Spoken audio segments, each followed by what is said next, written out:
إن الحمد لله نحمده ونستعينه ونستغفره ونعوذ بالله من شرور أنفسنا ومن سيئات أعمالنا. من يهده الله فلا مضل له ومن يضلل فلا هادي له، وأشهد أن لا إله إلا الله وحده لا شريك له، وأشهد أن محمدا عبده ورسوله. يا أيها الذين آمنوا اتقوا الله حق تقاته ولا تموتن إلا وأنتم مسلمون. يا أيها الناس اتقوا ربكم الذي خلقكم من نفس واحدة وخلق منها زوجها وبث منهما رجالا كثيرا ونساء، واتقوا الله الذي تساءلون به والأرحام إن الله كان عليكم رقيبا. يا أيها الذين آمنوا اتقوا الله وقولوا قولا سديدا يصلح لكم أعمالكم ويغفر لكم ذنوبكم، ومن يطع الله ورسوله فقد فاز فوزا عظيما. أما بعد، وإن خير الكلام كلام الله، وخير الهدي هدي محمد صلى الله عليه وسلم، وإن شر الأمور محدثاتها، وكل محدثة بدعة، وكل بدعة ضلالة، وكل ضلالة في النار. أما بعد. Donc on continue dans cette troisième partie de l'explication de cette conférence du Cheikh Salih Al-Fawzan qui s'intitule Da'wat al-Tawhid, Aslu Da'wat al-Rusul, c'est-à-dire la Da'wat du Tawhid est la base de la Da'wat des messagers. Donc Cheikh Al-Fawzan, qu'est-ce qu'on a vu dans la dernière partie? On a lu que les messagers, ils sont tous venus avec le tawhid, et on a donné des exemples de chaque messager et comment il est venu à son peuple et comment il les a appelés au tawhid, et comment la majorité de ces peuples ont rejeté le message des messagers, et comment Allah subhanahu wa ta'ala les a punis par la suite pour avoir rejeté le message de vérité. Puis on a terminé l'exemple avec la vie du prophète Muhammad sallallahu alayhi wa sallam et sa mission jusqu'à la conquête de Mecca, et comment il a détruit les idoles par la suite, comment au début son peuple a rejeté, comment ils ont refusé d'accepter le message, puis comment avec la patience et l'endurance Allah subhanahu wa ta'ala par la suite lui a donné la victoire sur les mushrikines, et comment il a établi le tawhid par la suite. Le cheikh, maintenant, il continue à partir de ce point, à partir de la conquête de Mecca. Il dit وبعد ذلك أراد هوازن وهي قبيلة عظيمة حول الطائف لما خافت أن يأتي إليها الرسول صلى الله عليه وسلم، لأنه لما غزا أهل مكة وانتصر عليهم خشوا على أنفسهم وهموا بغزو الرسول صلى الله عليه وسلم وجمعوا كيدهم. بادرهم الرسول صلى الله عليه وسلم والتقى بهم في حنين، واد شرقي مكة، وانتصر المسلمون على المشركين بعدما حصل على المسلمين في أول المعركة من الضيق والشدة، إلا أن الله ثبت الرسول صلى الله عليه وسلم ودعا أصحابه فاجتمعوا حوله وأعادوا الكرة على المشركين، فنصرهم الله كما قال تعالى ويوم حنين إذ أعجبتكم كثرتكم فلم تغن عنكم شيئا وضاقت عليكم الأرض بما رحبت ثم وليتم مدبرين.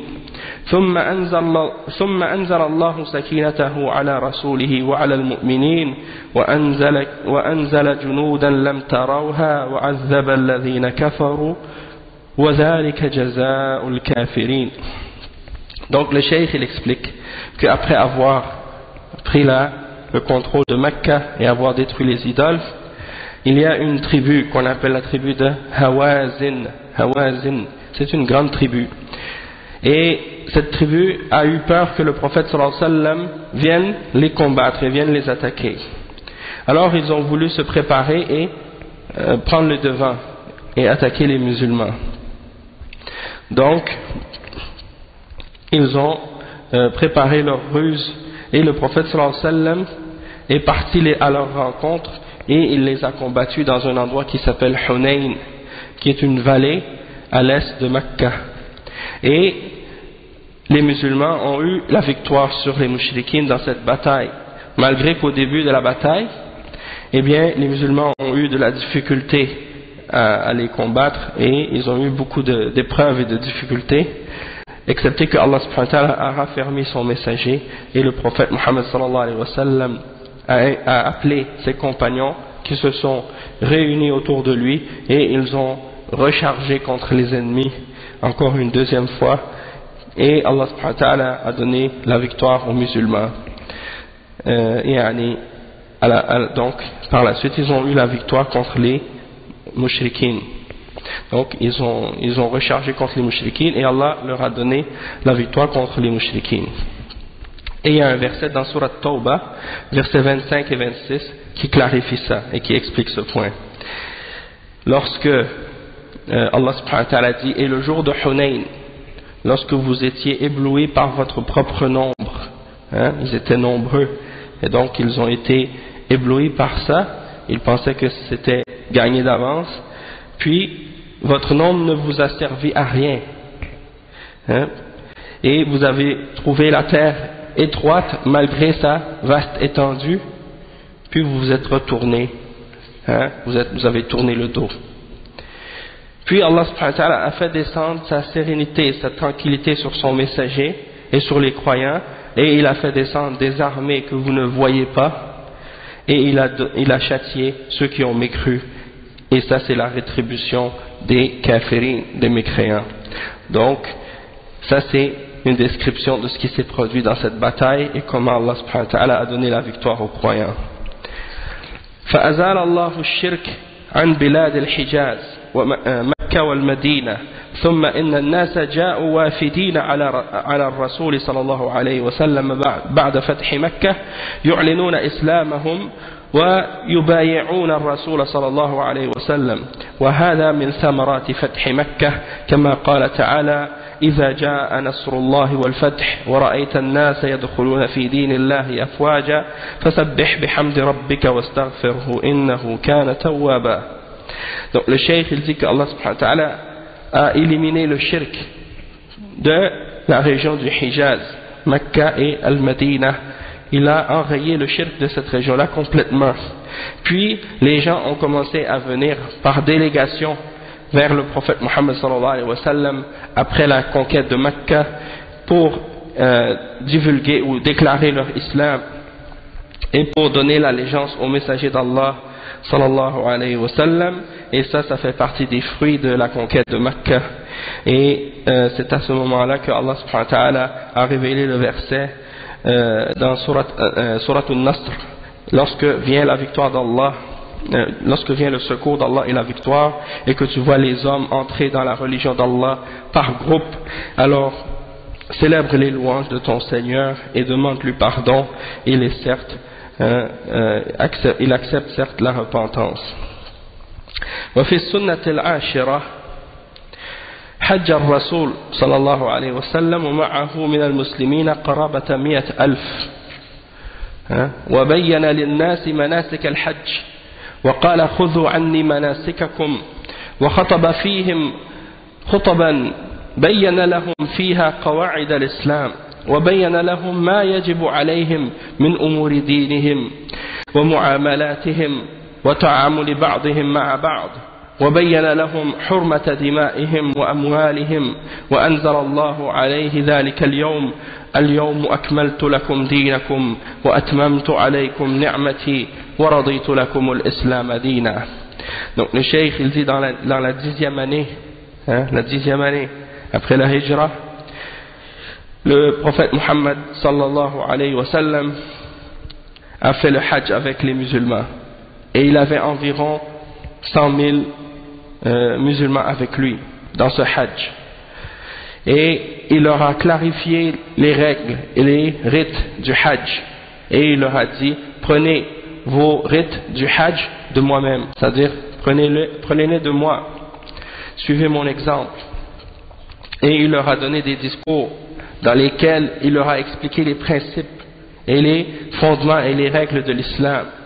Il leur a expliqué ce qui était obligatoire pour eux parmi les questions de leur religion et comment ils devaient interagir les uns envers les autres. Et il leur a expliqué également qu'est-ce qu'il y avait de liens sacrés entre eux, les liens du sang, que c'est quelque chose de sacré, et qu'ils devaient respecter leur personne, leur vie, leur sang, leur bien et leur honneur. Et Allah subhanahu wa ta'ala a fait descendre ce jour-là le verset dans Suratul Ma'idah dans lequel il dit: aujourd'hui j'ai complété pour vous votre religion et j'ai parachevé sur vous mon bienfait et j'ai agréé l'islam comme religion pour vous. وبقي الرسول صلى الله عليه وسلم بعد ذلك مدة قليلة ثم توفي صلى الله عليه وسلم بعد أن أكمل الله به الدين وأتم به النعمة وقام أصحابه وخلفاؤه الراشدون بالأمر بعده خير قيام وواصلوا الدعوة والجهاد في سبيل الله حتى فتحوا المشارق والمغارب وانتشر الإسلام في أرجاء المعمورة كلها بسبب الدعوة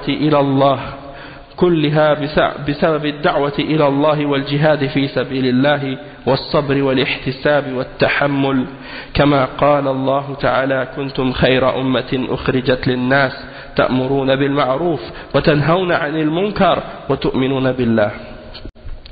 Donc le messager, après ce premier hajj, le messager d'Allah sallallahu alayhi wa sallam est resté vivant encore une courte période de temps après que Allah subhanahu wa ta'ala ait complété sa religion et parachevé sa grâce sur les croyants.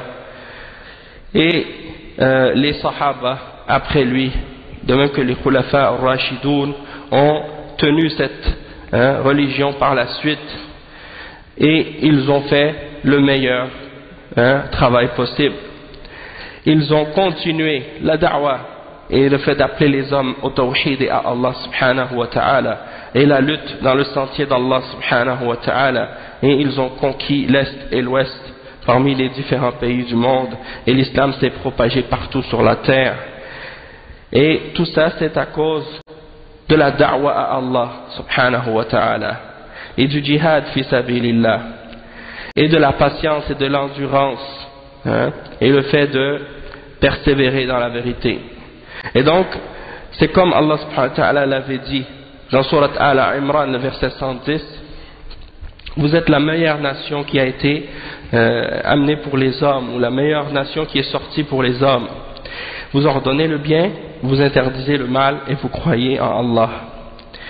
وبقي هذا الخير والتوحيد والعلم في القرون المفضلة التي قال فيها الرسول صلى الله عليه وسلم خير الناس قرني ثم الذين يلونهم ثم الذين يلونهم.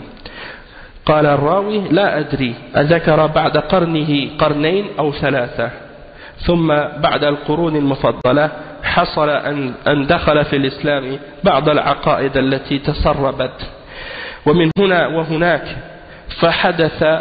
فحدث الشيء الكثير من البدع والشركيات والخرافات ودخلت الصوفية على المسلمين ودخل التشيع وحصل الخلل في العقائد وفي العبادات وبنيت المشاهد على القبور وكثر دعاة الضلال وعاد الشرك في كثير من المنتسبين للإسلام بعدما كانوا على التوحيد الخالص بسبب الغلو في الصالحين واعتقاد أنهم ينفعون أو يضرون من دون الله عز وجل. وكذلك حصل الغلو في أهل البيت واتخاذهم أربابا من دون الله وأنهم يحلون ويحرمون. فذلك الذي حدث في الأمة باسم الإسلام ولكن الخير موجود ولله الحمد ما دام القرآن موجودا والسنة النبوية موجودة. Donc le cheikh il dit que les gens sont restés sur ce bien, sur ce tawhid et sur cette science pendant les 3 siècles préférés, les 3 meilleurs siècles. Et c'est ce que le messager d'Allah sallallahu alayhi wa sallam avait décrit lorsqu'il a mentionné cela dans un hadith rapporté par Al-Bukhari qui dit que les meilleurs hommes sont ceux de ma génération puis ceux qui la suivent, puis la génération qui la suivent ensuite.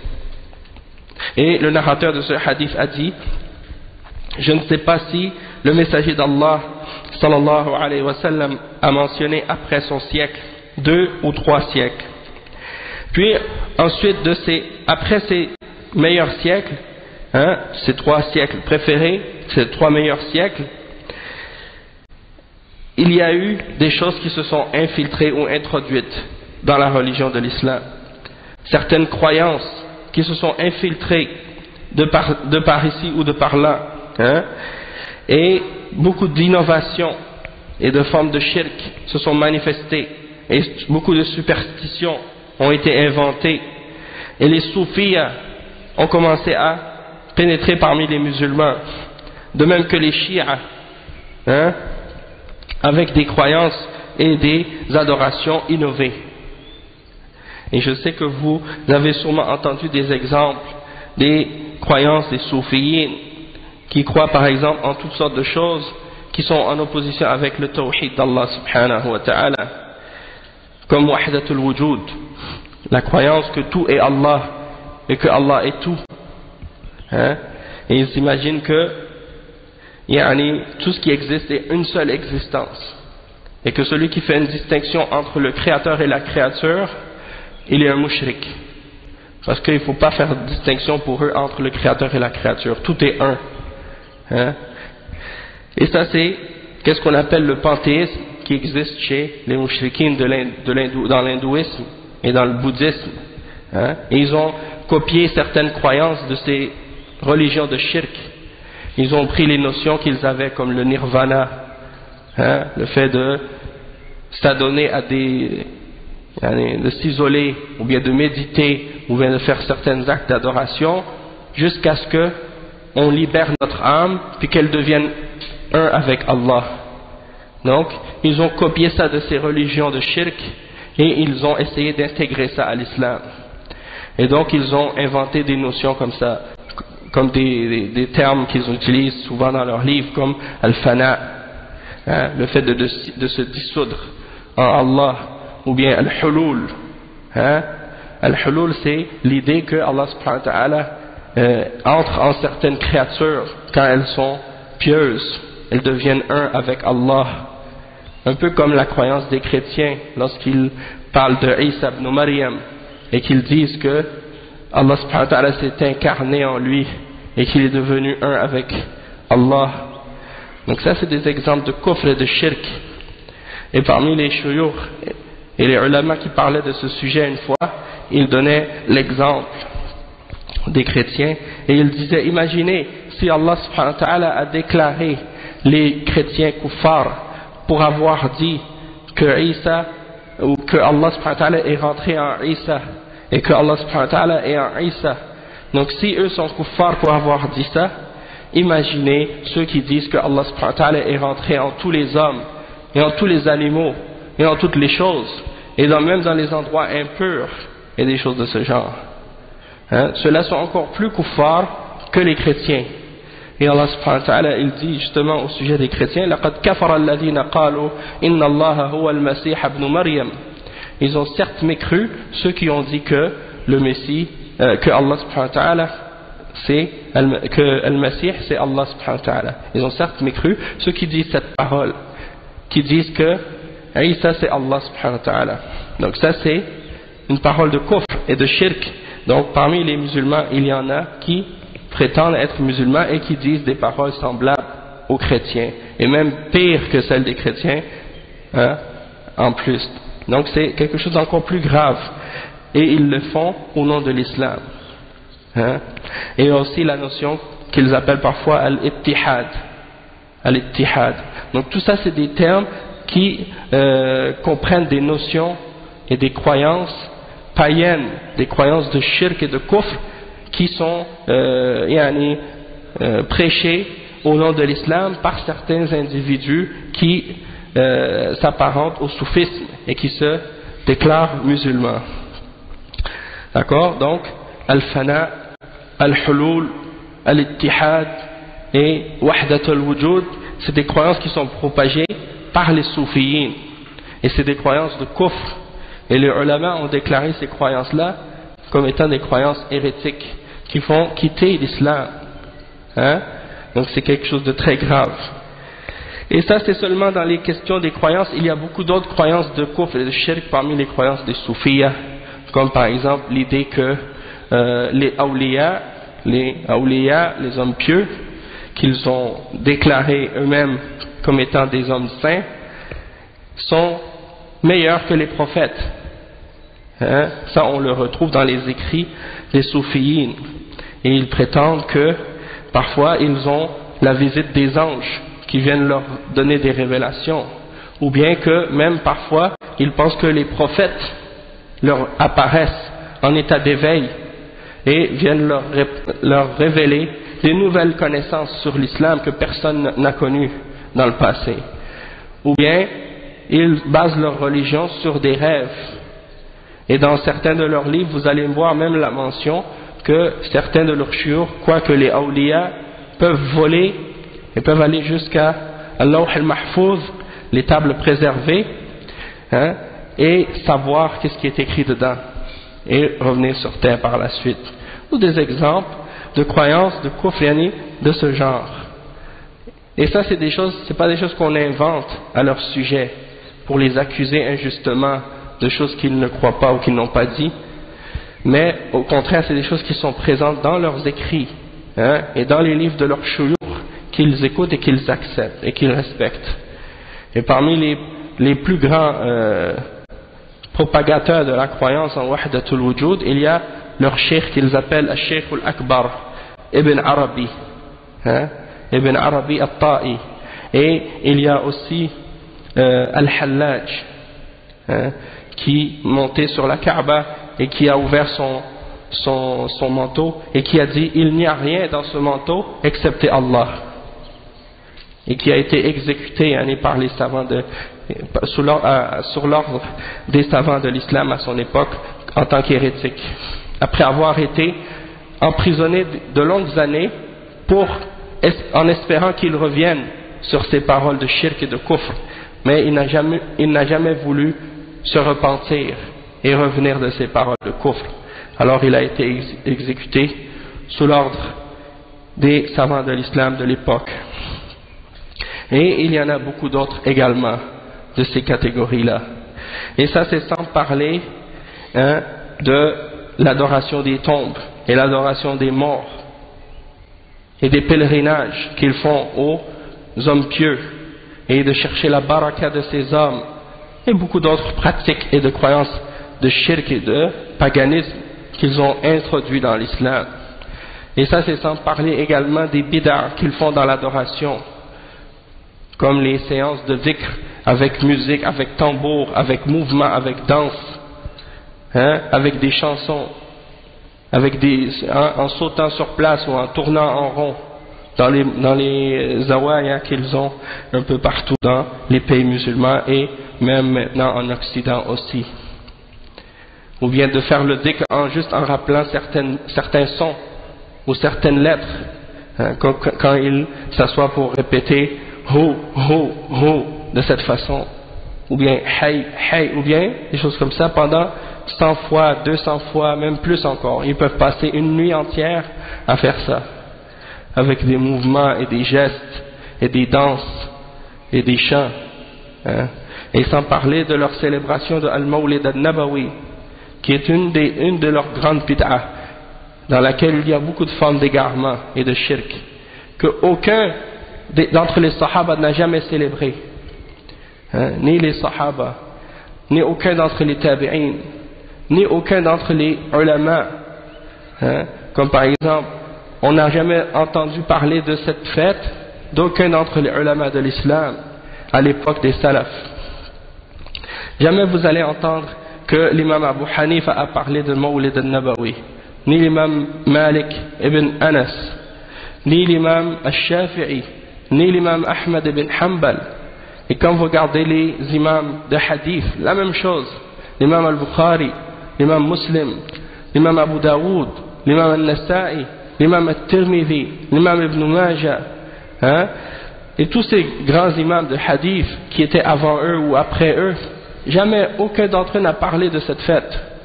Jamais aucun d'entre eux n'a pratiqué cette fête. Jamais aucun d'entre eux n'a appelé à célébrer cette fête. Hein? C'est seulement 4 ou 5 siècles après que des gens de bid'a parmi les sectes déviées, comme les hérétiques de la secte des Qaramita, des Batiniyoun, ont introduit cette fête dans les pays musulmans, hein? en voulant imiter les chrétiens, et qu'ils ont propagé ces croyances et ces pratiques-là dans les pays musulmans. Et beaucoup d'entre ces pratiques chez les soufis, hein, elles venaient à la base même de qu'est-ce qu'ils ont pris des Shia al-Rafida. Comme qu'est-ce que le cheikh justement il décrit en parlant des Shia ici, des différentes croyances qu'ils ont. Parce que c'est les Shia qui ont introduit le fait de construire des monuments, ou bien des mausolées, ou bien des mosquées sur les tombeaux des hommes pieux, ou bien sur les tombeaux de la famille des descendants du prophète sallallahu alayhi wa sallam.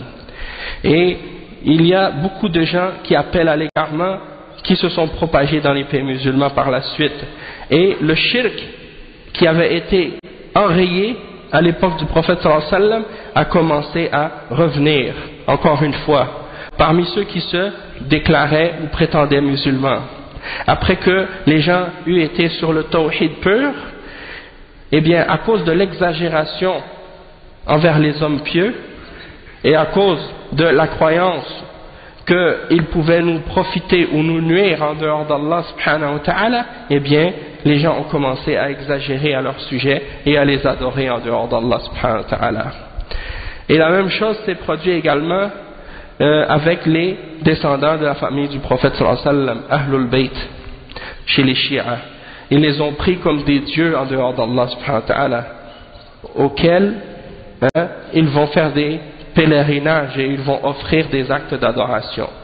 Et même que si vous regardez maintenant qu'est-ce qu'ils font les Rafidah, les Shia Rafidah, en Iran ou en Irak ou dans d'autres régions, dans les pays où ils sont nombreux, vous allez voir que ces gens-là ont une religion totalement différente de celle des musulmans. Du fait que leur religion consiste à faire des pèlerinages aux tombes et à adorer les morts. Hein? Et ils font des grands hajj, des grands pèlerinages à Karbala et à Najaf. Et vous le voyez même, ils le mettent dans leur télévision et dans leur chaîne satellite à ces moments-là. Et pour eux, c'est un événement qui est plus grand et plus important que le hajj qu'on fait à Makkah. Malgré que le prophète sallallahu alayhi wa sallam avait interdit et maudit ceux qui construisent des mosquées sur les tombes parmi les juifs et les chrétiens. Et cette malédiction, elle retombe et elle s'applique sur toute personne qui le fait, même si il prétend appartenir aux musulmans. Donc ça fait partie des exemples. Des gens qui prétendent ou qui se disent musulmans et qui prétendent appartenir à l'islam, puis qui prennent des objets d'adoration et des êtres morts qu'ils adorent en dehors d'Allah subhanahu wa ta'ala au nom de l'islam. Et sans oublier le fait qu'ils déclarent les sahaba kuffar aussi. Pour eux, les sahaba sont tous devenus mécréants après la mort du prophète Muhammad sallallahu alayhi wa sallam, excepté 5 ou 6 d'entre eux. Mais tous les autres, pour les Shia, Rafida, tous les autres sahaba sont devenus kuffar après la mort du prophète sallallahu alayhi wa sallam, parce qu'ils n'ont pas donné le pouvoir ou le khilafa à Ali radiyallahu anhu. Donc pour eux, ça c'était un acte de mécréance d'avoir fait ça. C'est une trahison qu'ils ont fait selon eux. Donc toute leur religion est basée sur le mensonge. Et ils donnent à leurs imams des attributs surnaturels et divins, comme les soufis aussi les donnent à leurs saints ou à leurs hommes pieux.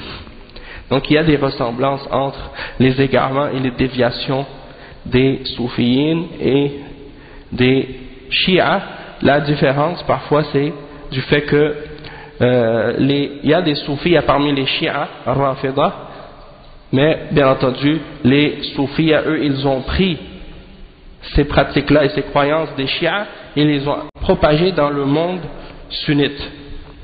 C'est eux qui les ont propagées dans les pays où les gens étaient sur la sunna, et c'est par eux que ces choses-là se sont infiltrées, parce que leur religion elle consiste en une partie apparente et une autre cachée. Donc en apparence, il montre une image aux gens ordinaires, mais une fois que tu rentres à l'intérieur et que tu commences à évoluer dans ce milieu-là, eh bien on te dévoile petit à petit des choses cachées que personne ne peut savoir excepté ceux qui sont initiés à ces sectes et à ces groupes. Et c'est ça le danger du soufisme et de ces différentes croyances et de ces différentes voies d'égarement. Tandis que Ahlus Sunnah wal Jama'a wal Hamdulillah et les gens qui suivent la voie des Salaf as-Salih, leur religion elle est claire, elle est apparente. Parce que qu'est-ce qu'ils suivent? C'est ce qui est dans le Coran et dans la Sunna directement et clairement. Il n'y a pas d'ambiguïté, il n'y a pas de choses cachées, des secrets que seuls les initiés peuvent connaître. Non, tout ce qui est là, c'est ce qui est la religion d'Allah subhanahu wa ta'ala, c'est ça qu'on doit suivre, c'est ça la sharia, c'est ça le haqiqa, et c'est ça qu'on doit suivre. Donc ensuite, le cheikh il dit, mais malgré tout, alhamdulillah, il y avait toujours quand même un bien présent dans la ummah. Tant que le Coran est présent, et tant que la sunna elle est présente, alors, alhamdulillah, il y a toujours un bien présent dans la ummah, malgré ces divergences et ces divisions. Et le fait de parler de ces divisions, ou le fait de parler de ces sectes qui existent dans la ummah, c'est pas ça. Il y en a qui pensent que de parler de ça et d'expliquer aux musulmans le tawhid et d'expliquer aux musulmans la réalité du shirk et des innovations et de les mettre en garde contre ces choses-là, il y en a qui s'imaginent que ça c'est ça qui va causer la division entre les musulmans. Alors que la réalité c'est le contraire.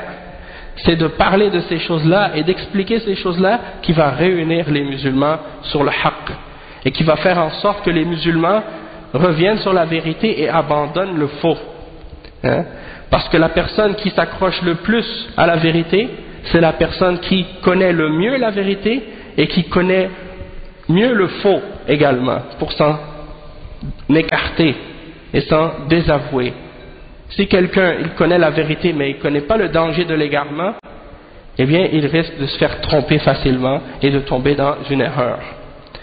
Et c'est pour ça que Omar ibn al-Khattab radiyallahu anhu il disait تنتقد أو تنقد عرى الإسلام عروة عروة إذا نشأ في الإسلام من لم يعرف الجاهلية.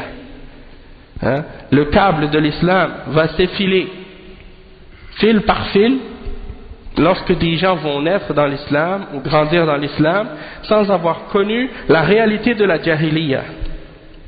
Donc des gens avant l'islam, ils étaient dans le kufr, dans le shirk et dans l'égarement, et ils ont vu la lumière de l'islam et ils l'ont accepté. Et ils ont vu tout de suite la différence entre le haqq et le batil. Mais lorsque des gens sont nés dans l'islam et qu'ils n'ont connu que la vérité, ils n'ont pas connu la laideur du kufr et la laideur du shirk et l'égarement des superstitions et de la mécréance, eh bien, ils ne comprennent pas le danger de ces choses-là et ils ne comprennent pas à quel point l'islam est différent de ces choses-là et comment l'islam est venu opposer ces pratiques-là et ces croyances-là. Et donc les gens commencent à faire des choses qui sont en opposition avec l'islam sans le savoir et sans le réaliser et sans comprendre le danger de ces choses. Et donc c'est pour ça que c'est important d'enseigner aux musulmans ces questions-là pour qu'ils puissent être à l'abri par la permission d'Allah de ces différentes formes de déviation et d'égarement. Le cheikh il dit ensuite والعلماء موجودين فالخير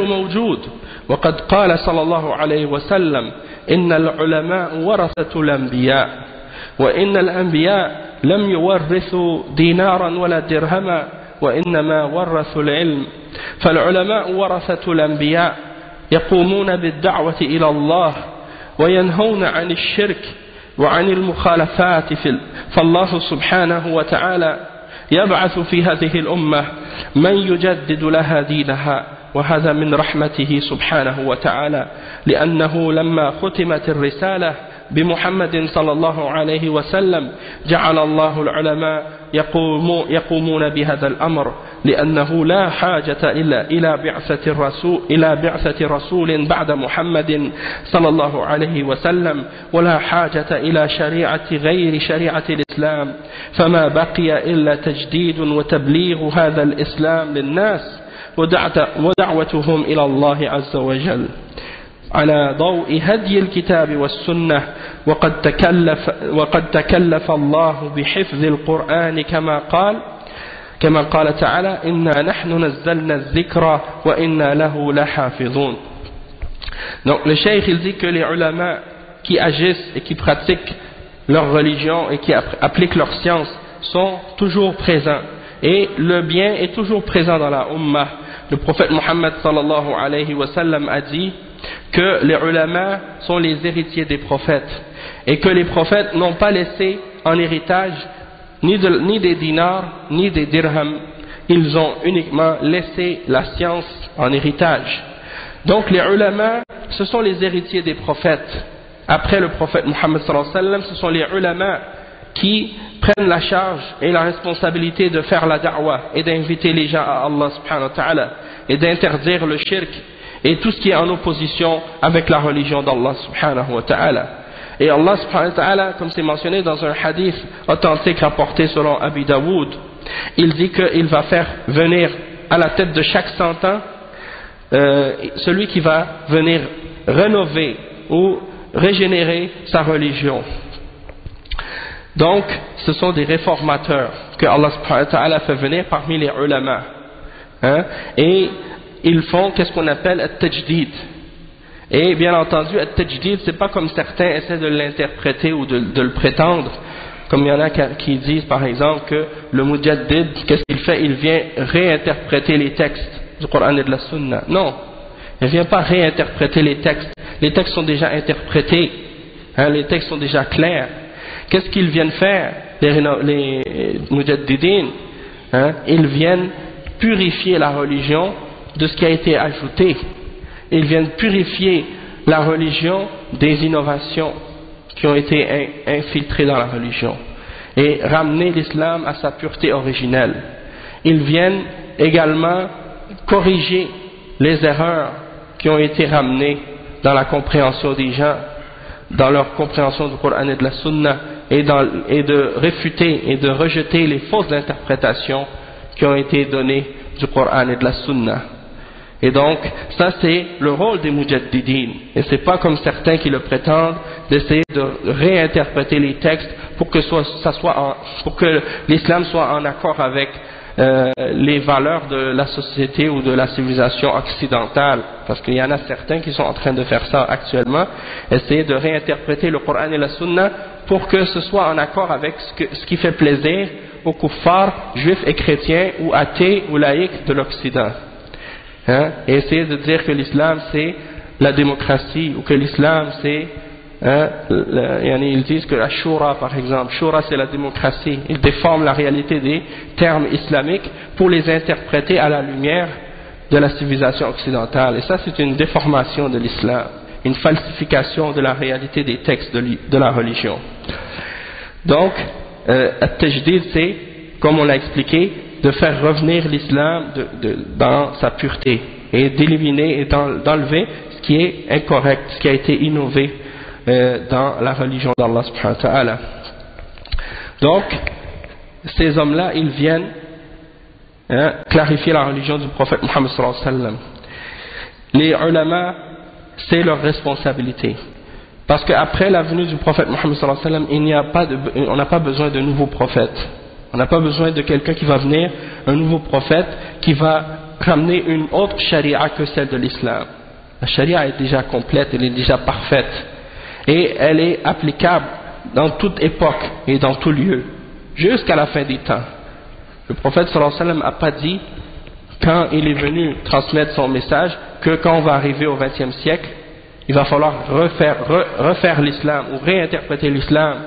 Il va falloir changer la signification de la charia et ramener une nouvelle charia. Le prophète sallallahu alayhi wa sallam n'a pas dit ça.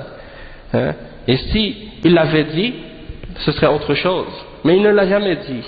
il nous a dit que cette religion telle qu'elle a été révélée, elle est applicable jusqu'à la fin des temps. Bien entendu, pour faire ça et pour savoir comment l'appliquer, il faut se référer aux hommes de science et aux gens qui ont étudié cette religion. Hein? Et donc, maintenant les ulama, la seule chose qu'ils font, c'est de purifier cette religion des innovations et des falsifications et de transmettre le message de l'islam aux hommes et de les appeler à Allah subhanahu wa ta'ala à la lumière de la guidance du Coran et de la Sunna. Et Allah subhanahu wa ta'ala, lui, il s'est chargé de préserver le Coran et la Sunna et de les préserver contre toute forme de déformation. Il dit Inna nahnu nazzalna adh-dhikra wa inna lahu lahafizun. Nous avons fait descendre le rappel et certes nous allons le préserver.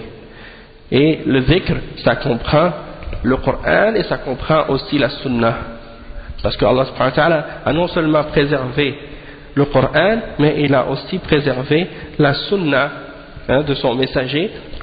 Et ça, on va en parler dans l'autre cours qu'on va faire par la suite, Inch'Allah, dans le statut de la Sunna dans l'islam. Inch'Allah. Le Cheikh il dit وحفظ الله الكتاب من التحريف والتغيير والتبديل وحفظ سنة الرسول صلى الله عليه وسلم من التحريف والتغيير والتبديل والدس والكذب فهي محفوظة مصونة ولله الحمد وهذا من رحمة الله بهذه الأمة ومهما عظمت الخطوب وتسلط الأعداء فإن الله يبقي لهذا الدين من ينصره كما قال النبي صلى الله عليه وسلم لا تزال طائفة من أمتي على الحق ظاهرين لا يضرهم من خذلهم ولا من خالفهم حتى يأتي أمر الله وهم على ذلك ثم إن الدعوة إلى الله يجب أن ترتكز على ما ارتكزت عليه دعوة الرسل عليهم الصلاة والسلام وهي إصلاح العقيدة فكل دعوة لا تهتم بالعقيدة فهي مخالفة لدعوة الرسل وهي دعوة فاشلة. Donc le cheikh il dit que Allah subhanahu wa ta'ala il a préservé le Coran de toute déformation, de toute falsification, de tout changement, et il a préservé également la sunna de toute falsification et de tout changement et de toute infiltration ou de tout mensonge.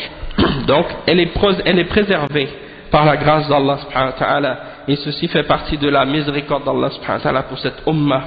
Donc peu importe le poids que les ennemis de l'islam peuvent avoir contre les musulmans, eh bien Allah subhanahu wa ta'ala va toujours faire en sorte que cette religion là ait des hommes qui la défendent et qui la préservent. Et le prophète sallallahu alayhi wa sallam a dit dans un hadith rapporté par l'imam Muslim qu'il y aura toujours un groupe de la Ummah qui va être victorieux sur la vérité.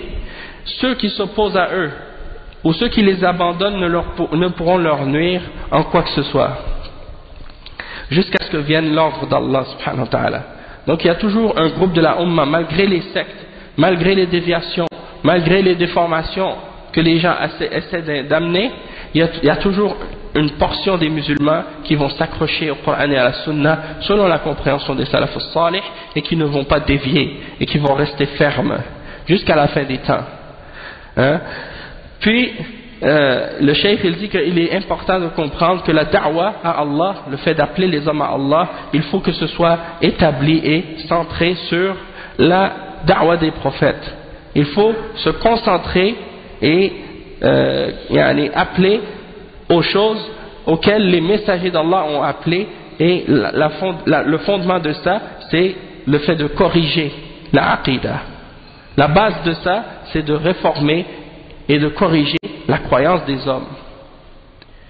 Les gens qui ont des erreurs dans leur croyance, des mauvaises compréhensions de la croyance islamique, il faut concentrer nos efforts en premier sur cette question-là, parce que toute da'wa ou tout appel qui se base sur autre chose ou qui donne peu d'importance à la aqidah, eh bien c'est une da'wa qui est en contradiction avec la da'wa des messagers d'Allah, et c'est une da'wa qui est vouée à l'échec.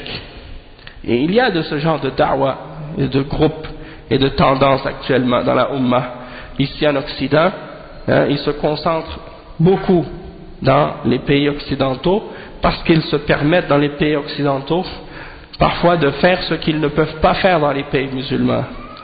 Pour eux, les pays comme l'Europe, les pays d'Europe et les pays d'Amérique du Nord et autres, eh bien pour eux c'est des terres dans lesquelles ils ont la liberté d'appeler à tout ce qui est bid'a, à tout ce qui est innovation et égarement. Parce qu'il n'y a personne qui va les empêcher parmi les ulama de l'islam et parmi les tulab al-ilm pour les réfuter et clarifier leurs égarements et leurs déformations de l'islam. Donc ils en profitent. Et en plus, il n'y a pas un État non plus qui contrôle ou qui gère les questions religieuses. Tout le monde est laissé à lui-même. Et donc, qu'est-ce qui arrive? C'est qu'ils se permettent donc de prendre le contrôle des communautés musulmanes, puis d'appeler à des déviations. Ils se concentrent sur la politique, ils se concentrent sur l'économie, ils parlent des questions sociales, mais on ne les entend jamais clarifier les questions d'aqidah et les questions de croyance qui concernent les fondements et les bases de la religion musulmane. Et ils laissent les sectes et les groupes et les tendances se multiplier et se propager, et ils ne disent aucun mot à ce sujet-là. Donc ça c'est contraire à la da'wah des messagers qui se concentrent premièrement sur le tawhid. Le cheikh dit ensuite فيجب على الدعاة أن يسيروا سيرة الرسل ومنهج الرسل ولا سيما سيرة خاتم النبيين بالدعوة إلى توحيد الله ومتابعة رسول الله والنهي عن الشرك والبدع والمحدثات. Donc le cheikh dit qu'il est obligatoire pour les gens qui appellent à l'islam et qui prêchent la religion de l'islam de suivre le chemin des messagers, de suivre la méthodologie des messagers, et en particulier celle du dernier d'entre les messagers, le prophète Muhammad sallallahu alayhi wa sallam, en faisant la da'wah au tawhid et en suivant l'exemple du prophète Muhammad sallallahu alayhi wa sallam qui a interdit le shirk, qui a interdit les innovations et qui a interdit toutes les choses qui peuvent être inventées dans la religion d'Allah. فالعالم عليه واجب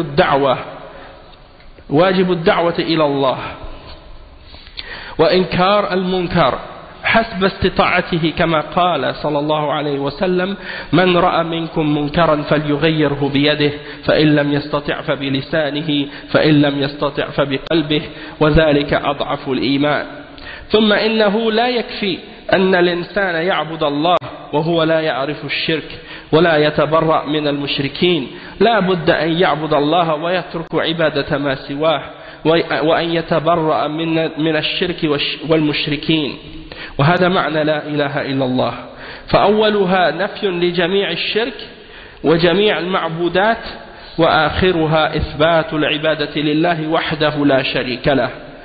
Donc le cheikh il dit que le savant il a l'obligation de prêcher l'islam et d'enseigner aux hommes l'islam et de dénoncer tout ce qui est mauvais, tout ce qui est contraire à la charia d'Allah selon sa capacité, comme le prophète sallallahu alayhi wa sallam l'a dit dans un hadith authentique rapporté par Muslim qui dit celui d'entre vous qui voit un mal qu'il le change par sa main, et s'il ne peut pas alors qu'il le change par sa langue, et s'il ne peut pas alors qu'il le change par son cœur. Et ça c'est le plus bas niveau de la foi ou le plus faible niveau de la foi. Donc le cheikh dit ensuite, puis il n'est pas suffisant pour quelqu'un d'adorer Allah. Il n'est pas suffisant pour quelqu'un de se limiter à adorer Allah subhanahu wa ta'ala tandis qu'il ignore le shirk, il ne connaît pas le shirk, il ne sait pas ce que c'est. Et de dire j'adore Allah mais il ne se désavoue pas des mushrikines, ça c'est une contradiction. L'islam il n'est pas seulement venu pour dire aux hommes adorez Allah, mais pour dire adorez Allah et écartez-vous du tarout, écartez-vous du shirk, écartez-vous des idoles, écartez-vous de ce qui est adoré en dehors d'Allah. Il y a beaucoup de gens qui adorent Allah, parmi les juifs, parmi les chrétiens, parmi les gens qui croient en toutes sortes d'autres religions. Ils adorent Allah subhanahu wa ta'ala. Le problème c'est pas ça. Le problème c'est qu'ils adorent d'autres avec Allah subhanahu wa ta'ala. Ils adorent Allah et ils adorent d'autres avec lui en même temps. Ou bien qu'ils adorent Allah et qu'ils adorent ou bien qu'ils adorent d'autres que Allah subhanahu wa ta'ala. Ils n'adorent pas Allah du tout. Il y en a qui adorent Allah et qui adorent d'autres avec Allah en même temps. Et ça c'est pas correct. Et c'est pas accepté d'Allah. Il faut se désavouer du shirk. Et il faut se désavouer des gens qui pratiquent le shirk. Et quand on dit se désavouer du shirk, ça veut dire que même si toi-même tu le pratiques pas, c'est pas suffisant de dire je le pratique pas moi-même. C'est également de condamner et d'être contre ceux qui le pratiquent en dehors des musulmans. C'est-à-dire si tu vois des gens en train de faire le shirk, puis que toi dans ton cœur tu considères que c'est bien, même si toi tu le fais pas, tu es considéré comme un mushrik toi aussi. Du fait que tu l'approuves, du fait que tu es satisfait du shirk. Et ça c'est quelque chose que des gens oublient. Ils ne prennent pas ça, ils prennent ça à la légère. Ils disent, bon moi je fais pas le shirk, j'adore pas des idoles. Mais s'ils passent devant des gens qui adorent la croix, ou qui adorent une tombe, ou qui adorent des morts, ou qui prient autre que Allah, il a rien contre ça dans son cœur. Il considère que c'est correct. Et il dit peut-être même, tout le monde a la liberté de croire en ce qu'il veut. À chacun sa religion. Il y en a qui pensent comme ça. Et ça c'est grave. Parce que dans ce cas-là, ça veut dire que d'une certaine façon, tu approuves du shirk. Et donc, indirectement, tu es avec les mushrikines dans ton cœur. Donc c'est pas juste d'être, de refuser de faire le shirk pour soi-même, mais d'être contre le shirk de tous ceux qui le font. Et de condamner le shirk dans son cœur et de le détester du plus profond de notre âme. C'est ça de se désavouer du shirk et de se désavouer des mushrikines. C'est la même chose que si tu voyais un homme en train de commettre un meurtre, ou en train de voler, ou en train de tuer, ou en train de violer. Quand tu vois des choses comme ça, tu vas dire quoi? Dans ton cœur, tu vas condamner cet acte. Tu vas dire ça c'est atroce, c'est quelque chose de haram. Et bien quand tu vois quelqu'un en train de faire le shirk, eh bien ça devrait être encore plus détestable pour toi dans ton cœur. Et tu devrais te désavouer encore plus de ces péchés-là, parce qu'il n'y a pas de péché plus grave que le shirk. Allah subhanahu wa ta'ala, il dit dans le Coran, inna shirka la zulmun azim. Inna shirka la zulmun azim. Tu vois quelqu'un faire le zina, tu es dégoûté. Tu dis ça c'est haram. Tu vois quelqu'un commettre le shirk, tu dis rien. Tu n'as rien dans ton cœur contre ça. Alors que le shirk c'est le plus grave de tous les péchés. Inna Allah la yaghfiru an yushraka bih wa yaghfiru ma duna dhalika liman yasha. Allah subhanahu wa ta'ala, il ne pardonne pas qu'on commette le shirk avec lui. Celui qui meurt sur le shirk sans se repentir avant sa mort, il est garanti à l'enfer pour l'éternité. Mais tout autre péché que le shirk, eh bien Allah le pardonne à qui il veut. C'est-à-dire si quelqu'un meurt en commettant un autre péché, c'est-à-dire quelqu'un qui est sur le tawhid et qui commet un autre péché autre que le shirk et qui meurt sans se repentir, il est sous la volonté d'Allah. Si Allah veut le pardonner, il lui pardonne, il le fait rentrer au paradis directement, ou sinon il le fait rentrer en enfer pour un certain nombre de temps que seul Allah connaît, puis par la suite il sortira de l'enfer pour rentrer au paradis, parce qu'il n'a pas commis de shirk. Donc ça c'est très important. Et l'exemple de l'homme qui avait tué 100 hommes, c'est le meilleur exemple à ce sujet-là. Un homme, il avait tué 99, il est allé voir un adorateur, l'adorateur, il lui a demandé est-ce que j'ai un pardon? Il a dit non, alors il a tué, ça a fait 100. Et là il a demandé aux gens, est-ce que vous savez où je peux aller pour savoir si je peux trouver quelqu'un qui peut me dire ou répondre à ma question, est-ce que je peux me repentir, j'ai tué 100 hommes. Ils lui ont indiqué un savant, et il est allé le voir et lui a dit, j'ai tué 100 hommes, est-ce que j'ai une repentance? Et le savant lui a dit oui, et il lui a indiqué le chemin vers la repentance. Et il est mort en chemin. Et il a été pris par les anges de la miséricorde. Donc même si quelqu'un il a tué 100 hommes, ou plus, tant qu'il n'a pas commis de shirk, hein, et tant qu'il n'a pas rendu halal ce qui est haram, ou qu'il n'a pas rendu haram ce qui est halal, eh bien il est toujours un musulman, hein, et il y a toujours espoir que Allah subhanahu wa ta'ala lui pardonne ou lui fasse miséricorde. Mais s'il meurt dans le shirk, il n'a pas d'espoir. C'est certain que s'il meurt sur le shirk, il est voué à l'enfer, même s'il ne commettait pas des grands péchés. Hein? Donc c'est ça qui nous fait comprendre le danger du shirk. Le cheikh il dit ensuite donc qu'il faut absolument abandonner tout ce qui est adoré en dehors d'Allah subhanahu wa ta'ala et se désavouer du shirk et des mushrikines, et c'est ça la signification de la ilaha illallah. Rien ne mérite d'être adoré excepté Allah. La première partie, la ilah, c'est la négation du shirk et la négation de tout ce qui est adoré. Et la deuxième partie ou la dernière partie du shahada, c'est illallah, c'est-à-dire que tu affirmes que l'adoration doit être uniquement pour Allah seul et que Allah n'a pas de partenaire dans cette adoration-là. Hein? Donc il faut réunir ces deux choses-là, la négation et l'affirmation, pour que ton témoignage soit valable.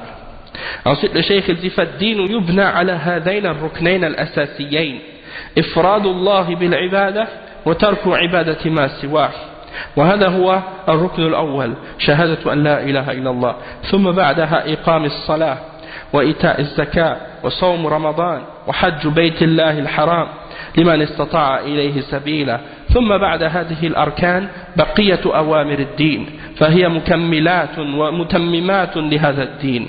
فالحاصل أن الدعوة يجب أن تستمر منذ أن بعث الله أول الرسل إلى أن تقوم الساعة.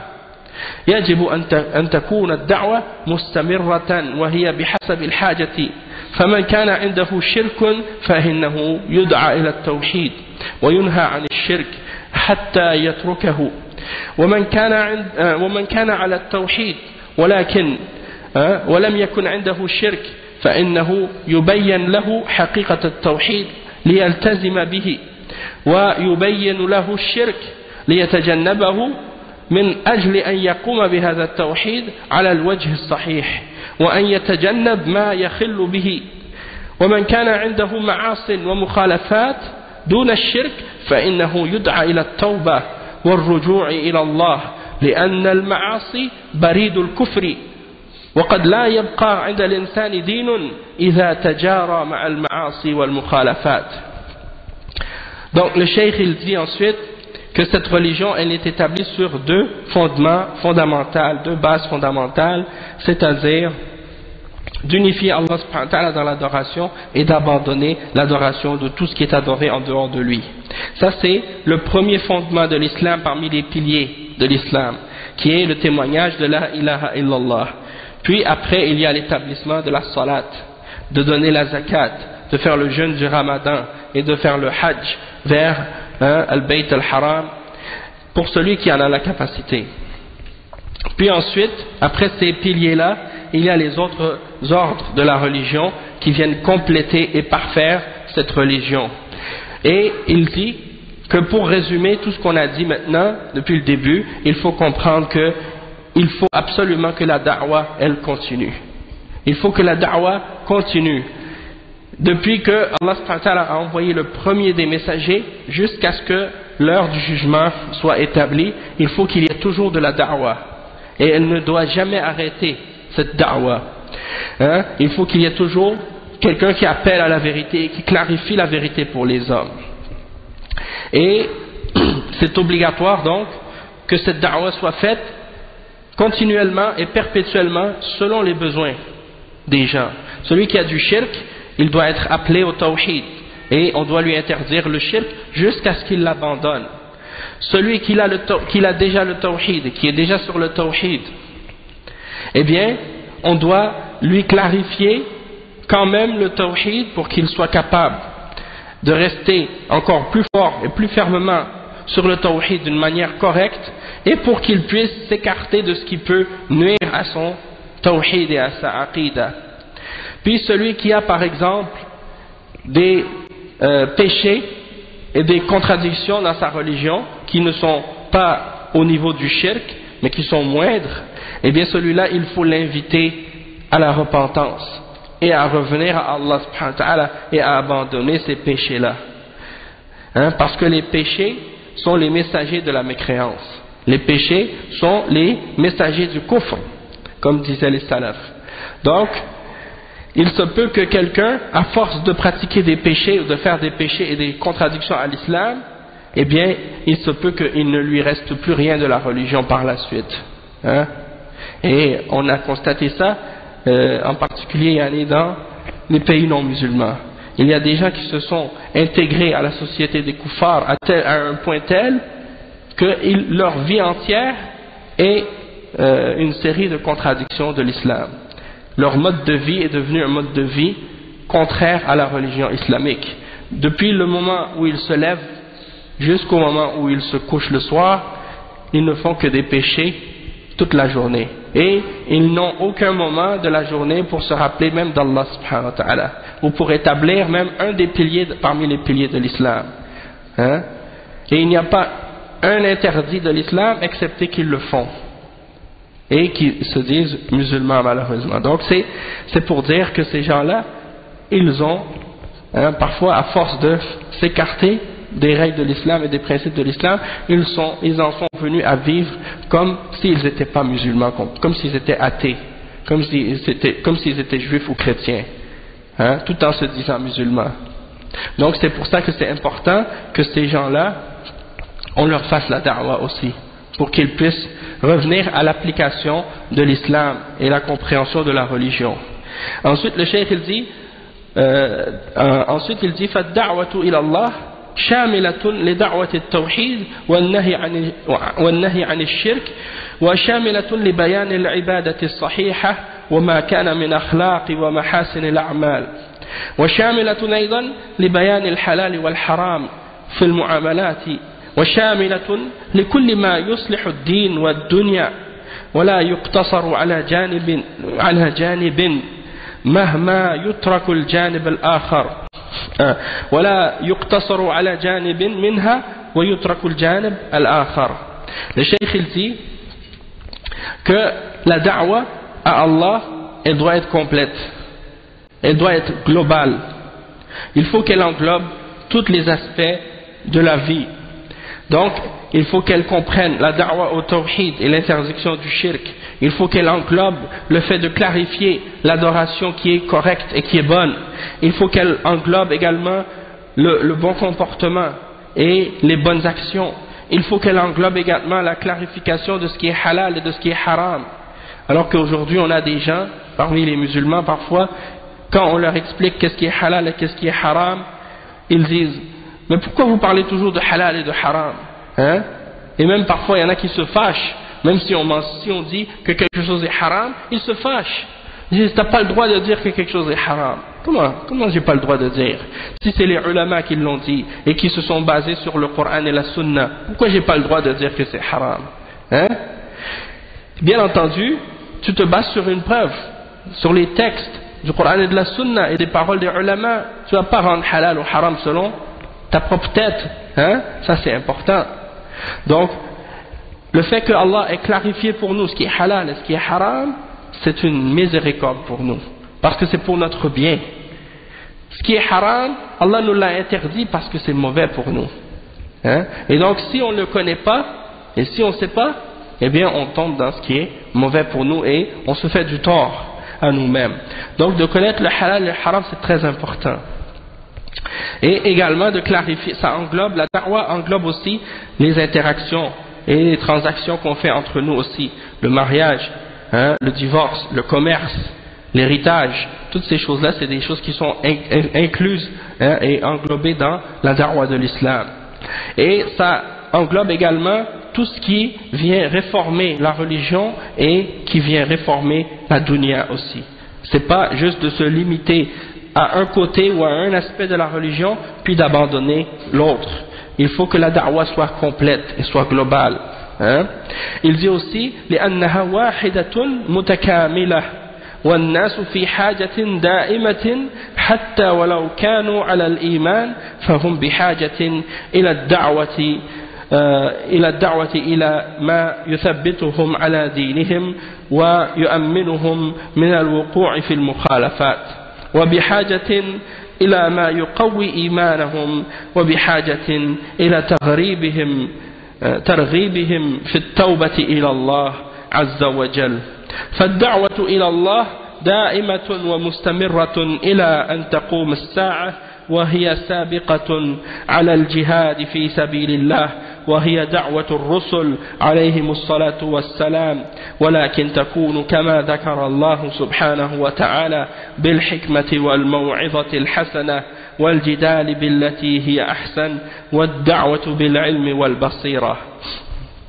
Donc le cheikh il dit, donc la da'wa elle englobe tous les aspects de la vie parce qu'elle est un tout qui se complète et les hommes en ont toujours besoin, hein? Même si c'est des gens qui sont sur la foi, ils ont quand même besoin de da'wa, ils ont besoin d'être rappelés, ils ont besoin d'être réveillés parfois parce que il se peut que leur foi baisse. On a tous besoin de rappel et on a tous besoin de da'wa pour raffermir notre religion, hein? Et pour nous protéger contre le fait de tomber dans les contradictions avec l'islam.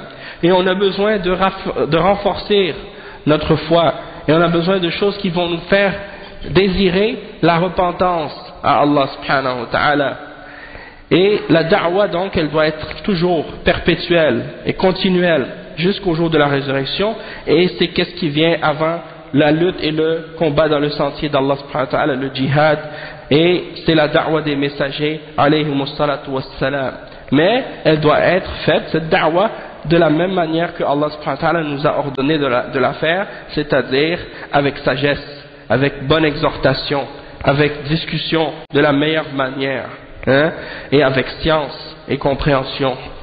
فالدعوة قائمة على أسس صحيحة وأسس ثابتة مذكورة في القرآن كقوله تعالى قل هذه سبيلي أدعو إلى الله على بصيرة أنا ومن اتبعني وسبحان الله وما أنا من المشركين فسبيل رسول الله صلى الله عليه وسلم وسبيل أتباعه الدعوة إلى الله على علم وبصيرة وتكون بالحكمة والموعظة الحسنة بالتي هي أحسن وتؤخذ أيضا من سيرة النبي صلى الله عليه وسلم في الدعوة بالبراءة من المشركين كما في قوله تعالى وما أنا من المشركين وقال تعالى لا تجد قوما يؤمنون بالله واليوم الآخر يوادون من حاد الله ورسوله ولو كانوا آباءهم أو أبناءهم أو إخوانهم أو عشيرتهم أولئك كتب في قلوبهم الإيمان وأيدهم بروح منه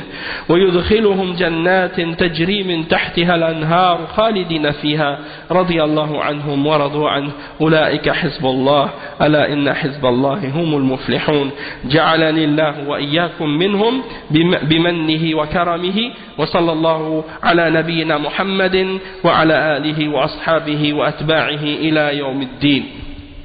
Donc le cheikh il termine cette conférence en disant que la da'wa elle est établie, donc elle doit être établie sur des bases qui sont correctes et sur des bases qui sont fermes telles qu'elles sont mentionnées dans le Coran comme le verset 108 dans Surat Yusuf. Allah subhanahu wa ta'ala dit dans ce verset là, dit voici mon chemin, voici ma voie, j'invite à Allah avec connaissance, moi ainsi que ceux qui me suivent, et gloire à Allah, et je ne suis pas du nombre des mushrikines.